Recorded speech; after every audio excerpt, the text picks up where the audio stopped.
really impressed you tonight? Well, you can see even tonight we're offensively we're a work in progress, Yeah. and we're not where a lot of teams are in this. So how are we going to win? And that was my job coming into this. What and addressing the issues of the Kings. We talked about it last season, and coming into this, and I keep it is what I'm not going to fix that until we get or be able to help there. Just we get JA back. Simply, we're going to do this, and when Jay's not in the game, we're going to do this. And when Jay's not in the game, we want the ball to move, and then we're playing. I keep the last two games, Melbourne and Hobart, the Tasmania, is the two toughest teams in the physical camaraderie, teamship. So that's a challenge. And tonight, if you said what did I feel good about, I felt good that as soon as the game started, I said, we're not going anywhere tonight. They're not going to break our spirit. We're going to go toe-to-toe. I didn't know if we'd get going offensively or not, but I just knew we'd stay in there and fight, and I was pleased with that. It was a relief. Kouat, obviously, it was a tough loss to Melbourne, but I think a lot of people would have said in terms of the energy and the effort areas that you guys went to another level. It seemed like, has that been the focus as a playing group to kind of step up your game and from the effort and the energy areas? Because Gorge has often spoken about a couple of times this year where it's been not where it should be. Yeah, like you said, I feel like we did some great things against Melbourne United, and we just had to fix a couple of things, and that's what we did the past couple of days, and tonight it showed. What about you individually? Coming in hitting 5 straight threes to start. I mean, obviously you had it going early. You had a good feel about it. Well, yeah, it's all about staying ready with me. Gorge always says, make sure the bench is ready at any time. I was ready tonight and knocked down shots when we needed to, and yeah, feel great about it. Well, it's one thing to have the 26 points and the first 5 made threes, but you seemed high on life. You were enjoying things out there. Why were we in such a good, bubbly, boisterous mood today? Honestly, I prayed last night that I was gonna, that God, gave me some energy today, this morning, and I woke up, feeling great. So, it just rode on until the whole day. So it was good. Career high is 27. You were on 26. Kelly Lupepe had the ball final possession. Were you not calling for the ball with one last shot? What's going on there? No, we're actually talking on the bench, me and Kelly. He's like, you're not going to beat my high score today. So, so I think that's what he did at the end. Quite just on the defence, how different does it feel at this team as opposed to last year when defence probably wasn't the Kings' strongest suit? Well, we've got the man right here, He makes sure, he pushes us every day. We've got a great group of coaches, too, that, make sure, we're watching film. We're doing the little things as well. So, yeah, we still got a long way to go, but today was a start. Gorge, that loss to Melbourne was a loss, but it clearly looked like a step in the right direction. You made a lot of changes. When you reviewed that, what sorts of things did you like that you carried over into this one? Well, I did. I liked the switching, and I liked the small lineup to start. I thought it eased my substitution pattern. It's complicated, and we play a certain way with the small lineup, and then come back and it's different. And but what we did poorly in the Melbourne game to get better the first quarter, we didn't switch properly. That the switches got and they slipped out of there and got some layups but I liked the look of it. And then I just thought we never looked in that game like we're going to move away from them. We're never going to go. But when they made their runs, we've had trouble there. We stayed in there and didn't let them go away from us, and gave ourselves a chance to win the game. So the cornerstones of, look, if we didn't play great offense, but if we defended, we rebounded, we competed, we got a high road to go if that's our cornerstone, and which led us into tonight's game. And so again, I'm offense. And you hear the coach from Phoenix coming into where is he going to go? And you watch the team play where they got to the defensive end of the floor. They're up and in. They're making things tough. And I think selling that to this group again after they had strengths last season and weaknesses, winning that battle has been a process. But I felt like Melbourne was the start of something good. So this new starting lineup, Xavier at the 5, and then Cam comes in. Obviously, the odd man out there is Kelly. It still feels like you can utilize him in different areas. What role do you feel like is best for Kelly going forward? Come back with go with the small, and then come back, and like I did tonight, and come back with Cam, and now, for the most part, stay away from that and just use Cam and Kelly. So, you know, I'm seeing Kelly more like I saw him tonight, and I thought, you know, I am trying to get Cam going, give him the opportunity, give him the push, give him the minutes, but I see Kelly as an important piece. And I do want to look at certain periods of time being able to go with that small lineup like we did tonight and like we did last night. It gives us a different versatility defensively, and Xavier isn't carrying the ball. He's ahead of the ball, and that opens up Tui as a ball carrier. And then you bring Cam in and you put Zabe behind the ball. It changes his opportunities to attack. So Jalen Adams, he obviously doesn't look like himself yet, but he's giving you something. How do you feel like he's held up after these 2 games?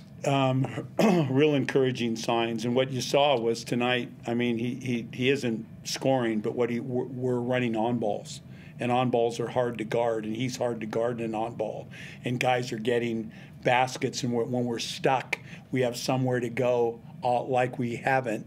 Okay. The game we lost against New Zealand, at the end of the clock, everybody's guarding each other. Good. Cartwright, you know, they make a play. Now we've got bring the on ball. We didn't get anything out of our set, and he finds someone and makes a play. It's a really important ingredient, and he's helped us there, and it's the start of something moving forward. Is it your hope that he just gets better and better, Brian? 100%. You wouldn't be out there if you're going to risk further injury. Yeah, so. yeah. It's still not 100%, but it's not going backwards after competition, and he's getting healthier. So the other one, I mean, we've had 2 wins here, and Bruce got going last time, and I haven't had a lot of conversations with this man here, but he's kind of, you know, he just does what he does. And we had a kind of a good, after the last game against Melbourne, I'm sure he felt at the end of that game he could have helped us. And I knew, and as this is coming down the backstretch, I'm trying to communicate. So I thought our conversation, which we haven't had a lot, and I said in these press conferences, a lot falls with our deficiencies right now with me. And I thought I got a better understanding of what he was thinking and what he needed. And tonight, you know, again, all to him, you know, it was anybody's game, line ball, no one was going anywhere, and he blew the roof off. And he did a great job on the defensive end, and he boarded. So full credit here. Tremendous game. Is that the biggest jam of your career, Quad? Cairns or Kings? I don't know. Last year's dunk was pretty good too, but I dunked on my cousin today, so yeah, you can say that. So today's was a sweet bet. Yeah, actually, I got him tickets to the game too. So. What did it feel like though when you're pumping up, you engaging with the crowd and actually getting that right back? I mean, what is that to you, and how does that pump you up? Well, you know, Gorge always says it, you know, just the entertainment business too, you know. So you gotta go out there, and if you're not putting seats, you know, for the fans to come and watch you, then you know you're doing it wrong. So that's what I did today, you know, make sure we got the crowd into it, got the crowd in our backs, and yeah, they stayed with us the whole game. Gorge, you saw the news come out yesterday that Jalen's going to be out, Jalen Galloway, definitely with that shoulder. How big of a blow is that for you guys? Well, it's a blow for sure, but you know you know, everyone. And again, a lot of these conversations, you get feedback on whether it's travel, whether it's call, whatever it is. When I'm saying about an injury on our team, the way our team is constructed, if something happens to J.A., there's a significance. There's just a significant problem.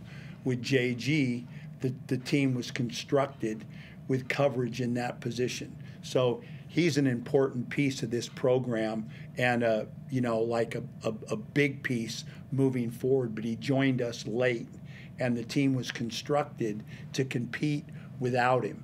So it's a situation where we'll wait and we'll get him back at the right time, but we have coverage there. Where the other, there's a forest fire.